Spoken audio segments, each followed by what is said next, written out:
Hello दोस्तों, तो आ चुके हैं अटल पथ पर और आज मैं लेकर आई हूँ एक और बेहतरीन खबर जो कि काफ़ी ज़्यादा ज़रूरी है, यानी कि हिमाचल प्रदेश की टूटी हुई राजनीति। जी हाँ, बता दें, जैसा कि आप सभी जानते हैं कि सुक्खू सरकार की पूरी तरीके से टूट चुकी है, जो कि जिसके जो नेता थे जो कि पूरी तरीके से बागी हो चुके हैं। इसके बाद सुक्खू सरकार की हालत काफ़ी ज़्यादा नाजुक नज़र आ रही है, यानी कि जो सुक्खू सरकार है वो टूटती हुई और गिरती हुई दिख रही है। हालांकि क्या है पूरा मामला और किस तरीके से यहाँ पर जो नेता है वो बागी हुए, उन्होंने क्यों कांग्रेस को धोखा दिया या फिर उनके मन में क्या था, बाकी सारी चीजें जो हैं वो आज मैं इस रिपोर्ट में आपको बताऊंगी। लेकिन अगर आपने अभी तक चैनल सब्सक्राइब नहीं किया है तो जल्दी से सब्सक्राइब कर लीजिए, क्योंकि मैं आपके लिए लाती रहूंगी ऐसी ही खास खबरें। चलिए तो शुरू करेंगे शुरुआत से।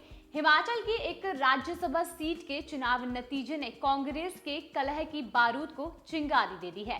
कांग्रेस के 6 बागी विधायक पंचकुला के ललित होटल में रुके हुए हैं और जहां पर बीजेपी की सरकार है।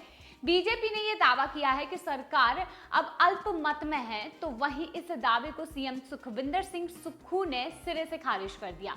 उन्होंने दावा किया कि हमारी सरकार 5 सालों का कार्यकाल पूरा करेगी। तो मैं ये स्पष्ट कर देना चाहता हूँ कि कुछ मीडिया हाउस में ये खबर चल रही है कि माननीय मुख्यमंत्री जी ने इस्तीफा दे दिया है। मैंने कोई इस्तीफा नहीं दिया है। मैं एक योद्धा हूँ, आम परिवार से निकला हुआ योद्धा लड़ाई में संघर्ष करता है और जीत संघर्ष की होती है। तो ये बात मैं आज स्पष्ट तौर से करना चाहता हूँ। जो ये प्रोपोगंडा कर रहे हैं कि ये जो बजट है, बजट सेशन में जो विधायकों को बरगलाने की बात कर रहे हैं, वो इस बात का ध्यान रखे, हम बजट में अपनी मेजॉरिटी को साबित करेंगे। बाकी विधायकों पर उन्होंने कहा कि हम माफ करने वाले लोग हैं और बदले की भावना से काम नहीं करते हैं। उन्होंने कहा कि सभी हमारे छोटे भाई की तरह ही हैं, इसलिए हम उन्हें माफ कर देंगे। और इस बीच सूत्रों ने ये बताया है कि विधायकों की नाराजगी के बाद हिमाचल में सीएम सुखविंदर सिंह सुक्खू को हटाकर मुकेश अग्निहोत्री को राज्य की कमान सौंपी जा सकती है, जबकि विक्रमादित्य सिंह डिप्टी बन सकते हैं। वहीं दूसरी तरफ बीजेपी को कांग्रेस में 2 फाड़ का इंतजार है, ताकि वह दोबारा से सत्ता में वापसी कर सके, जो कि अब देख सकते हैं कि हो सकता है ऐसा। चलिए, इसके लिए कुछ ऐसे बिंदु हैं जिन पर हम नजर डालेंगे, जिससे हमें ये पूरा मामला साफ होगा और हम जान पाएंगे कि आखिर जो इस राजनीति का ये वाली जो कड़ी है उसे हम किस तरीके से हिमाचल प्रदेश की सरकार से जोड़ सकते हैं।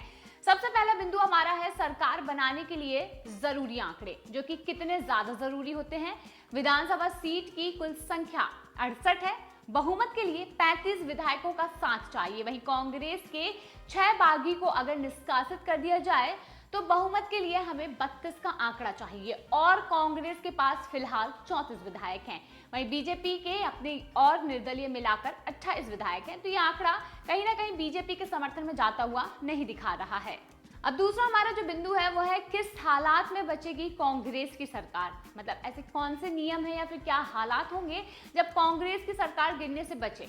अगर विक्रमादित्य और 6 बागी विधायक पाला बदल लें तो कांग्रेस की सरकार गिर जाएगी। वहीं विक्रमादित्य सिंह को कांग्रेस बड़ा ओहदा दे दे तो कांग्रेस की सरकार बच सकती है, जबकि बागियों को कांग्रेस मना ले तो भी कांग्रेस की सरकार बनी रहेगी। एक विकल्प ये भी है कि अगर यथास्थिति बनी रहे तो कांग्रेस की सरकार बच सकती है। हालांकि जब विक्रमादित्य सिंह से पूछा गया तो उन्होंने साफ तौर पर कहा कि बीजेपी में जाने की अभी कोई भी बात उनकी नहीं हुई है और ये सब अफवाह है। वही अगली बिंदु है कि ये कांग्रेस के जो बागी विधायक हैं वो कौन है। कांग्रेस के जिन बागियों ने बीजेपी के लिए वोट किया है उनमें धर्मशाला से विधायक सुधीर शर्मा, सुजानपुर से राजेंद्र राणा, कुटलेहर से देवेंद्र भुट्टो, गगरेट से चैतन्य शर्मा और लाहौर स्पीति से रवि ठाकुर और बड़सर से इंद्रदत्त लखनपाल का नाम शामिल है। विक्रमादित्य के इस्तीफे की वजह क्या है ये भी जानेंगे। विक्रमादित्य सिंह ने राज्यसभा चुनाव के नतीजे आने के अगले दिन इस्तीफा दे दिया और बड़े आरोप भी लगाए। विक्रमादित्य ने कहा कि मंत्री रहते हुए उनका अपमान किया गया, विधायकों की मांग अनसुनी की गई है, जिसकी वजह से उन्होंने इतना बड़ा कदम उठाया है। अब बात कर लेते हैं कि हिमाचल में सियासी हलचल क्यों उठी। आखिर क्या ऐसा हुआ कि जिसकी वजह से हिमाचल में ऐसी हलचल देखने को मिली? राज्यसभा की एकमात्र सीट के लिए हिमाचल में चुनाव कराए गए और इसमें कांग्रेस के 6 विधायकों ने क्रॉस वोटिंग की, जिसके बाद बीजेपी और कांग्रेस दोनों के प्रत्याशियों को 34-34 वोट मिले हैं और इसके बाद पर्ची के जरिए फैसला कराया गया, जिसमें बीजेपी के उम्मीदवार हर्ष महाजन को जीत हासिल हुई और इसी वजह से हिमाचल में जमकर हंगामा मचा हुआ है। हिमाचल विधानसभा में क्या हुआ ये भी जानते हैं। हिमाचल प्रदेश विधानसभा में बुधवार को फाइनेंस बिल पर वोटिंग होनी थी और इस दौरान स्पीकर ने बीजेपी के 15 विधायकों को निलंबित कर दिया। ये विधायक बेल में हंगामा कर रहे थे और मार्शल ने बीजेपी के विधायकों को बाहर निकाल दिया और फिर राज्य का बजट पास किया गया। बजट ध्वनि मत से पारित हुआ। कांग्रेस की क्षमता पर यहाँ पर सवाल उठाए जा रहे हैं। कांग्रेस की क्षमता को लेकर कई तरह के यहाँ पर सवाल उठने लगे हैं, जैसे कि क्या हिमाचल प्रदेश में गुटबाजी की खबर नहीं है?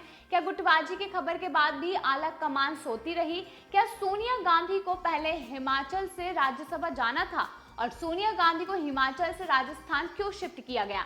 बीजेपी ने उम्मीदवार उतारने से तब भी एक्टिव क्यों नहीं हुई और कांग्रेस अभी भी एक्टिव नहीं है? ऐसे तमाम सवाल हैं जो कि राज्यसभा चुनाव के नतीजे के बाद उभर कर सामने आ रहे हैं और जो कि लोगों के मन में काफी ज्यादा एक के बाद एक नए सवाल खड़े कर रहे हैं। वहीं अब अगला हमारा जो बिंदु है वो है अल्पमत में भी बीजेपी ने अपना कैंडिडेट क्यों उतारा है? आखिर ऐसा क्या उनके मन में सवाल है जिसकी वजह से उन्होंने ऐसा किया? मतलब कि हिमाचल प्रदेश में जो सुखविंदर सिंह सुक्खू की जो पार्टी है, जो राजनीति में अगर दौर में देखा जाए तो सुखविंदर सिंह सुक्खू ज्यादा ताकतवर नजर आते हैं, लेकिन उसके बाद ऐसा क्या हुआ या उन्हें ऐसा क्या लगा जिसकी वजह से उन्होंने इतनी अल्पमत में भी अपने कैंडिडेट्स उतार दिए? सवाल यह है कि बीजेपी के विधायकों की संख्या केवल 25 ही थी, वह अल्पमत में भी थी, फिर भी उनसे कैंडिडेट उतारा गया। तो क्या बीजेपी ने पहले से ही कांग्रेस में तोड़फोड़ की प्लानिंग कर ली थी? क्या उन्हें पहले से ही पता था कि यहाँ पर ऐसी तोड़फोड़ होगी या फिर ऐसी जो एक कड़ी है जो उन्हें पहले से ही पता था? सवाल ये भी है कि चुनाव से पहले ही बीजेपी कैसे अपनी जीत का दावा कर रही थी? आखिर बीजेपी को कैसे राज्यसभा में अपनी जीत का भरोसा था? और साथ ही यह भी एक हर्ष महाजन ने नतीजों से पहले ये क्यों कहा कि जीतेंगे और सरकार भी बनाएंगे? कांग्रेस की क्षमता के साथ ही बीजेपी की मंशा को लेकर सवाल उठने लगे हैं कि आखिर बीजेपी को क्या पहले से पता था या फिर उन्होंने पहले से यहाँ पर दरारें डालनी शुरू कर दी थी? या कांग्रेस में जो दरारें अब दिख रही हैं, क्या ये बीजेपी ने शुरू से ही डालना शुरू कर दिया था जिसकी वजह से आज वो इतना 100% इतना पॉजिटिविटी से ये कह पा रहे हैं और अपने कैंडिडेट्स को उतार रहे हैं कि हम ही जीतेंगे? बता दें कि अब ये एक सवाल है कि सीएम सुक्खू पर यहाँ पर क्यों सवाल उठ रहे हैं। राज्य में सीएम सुक्खू की नेतृत्व क्षमता भी सवालों के घेरे में है। जैसे कि अगर कांग्रेस के 6 विधायक बागी हो गए तो क्या सीएम सुक्खू को इसकी खबर नहीं थी? 6 विधायक पंचकुला गए लेकिन सुक्खू सरकार उन्हें रोक नहीं पाई। 6 विधायकों ने क्रॉस वोटिंग की लेकिन सीएम सुक्खू ने ऐसी नौबत क्यों आने दी? सवाल ये भी है कि जब 6 विधायक के सुर बागी हुए तो दिल्ली में आला कमान क्यों चुप रहा? यानी कि जिस तरीके से एक बात हमें भी समझ आती है, अगर हमारे समर्थित या फिर जो भी हमारे सपोर्ट में है, अगर वो किसी दूसरी पार्टी में जाना चाहते हैं तो हमें पहले से इसकी भनक लग जाती है। कहीं ना कहीं अगर इतनी सारी चीजें हुई तो सुखविंदर सिंह सुक्खू ने चुप्पी क्यों साधी रखी? ये सबसे बड़ा सवाल यहाँ पर खड़ा हो रहा है और जिसकी वजह से हिमाचल प्रदेश की राजनीति पूरी तरीके से डगमगा गई है।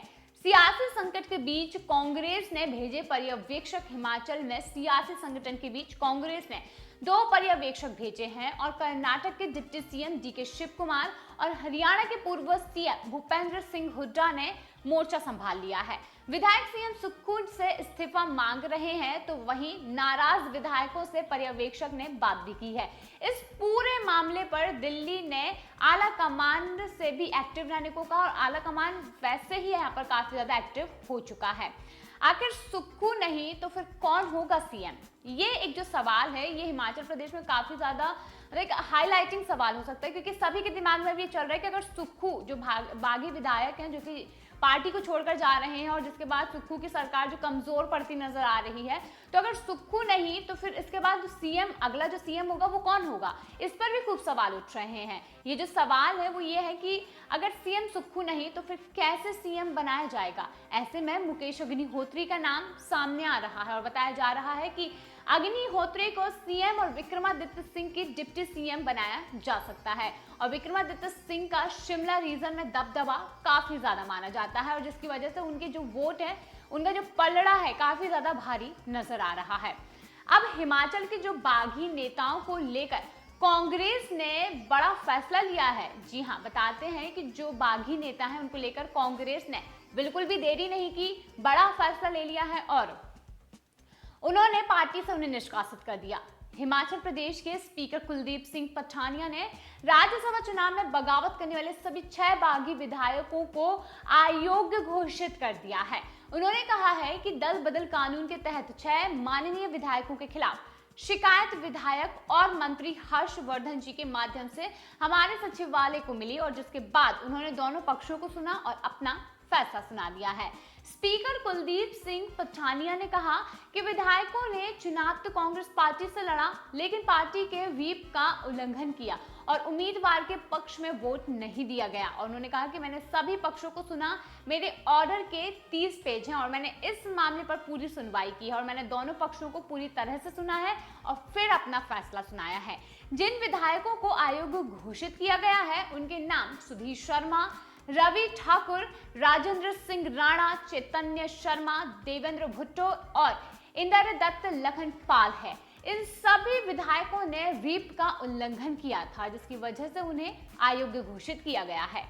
बता दें कि अब हिमाचल प्रदेश में आगे क्या होगा, ये एक ऐसा सवाल है जिसको लेकर पूरी जनता यही जानना चाहती है कि आखिर क्यों। अब अगर हिमाचल प्रदेश में इतना बड़ा जो कांड हुआ है उसके बाद अब हिमाचल प्रदेश की सरकार के साथ क्या होगा, या फिर ऐसा क्या कुछ, या तो आप ये बोल सकते हैं कि सुक्खू सरकार के साथ कोई जादू हो सकता है कि उन्हें जीत मिल जाए, या फिर ऐसा हो सकता है कि यहाँ पर बीजेपी अपना जो दावा ठोक रही है जीत का वो उन्हें हासिल हो जाए।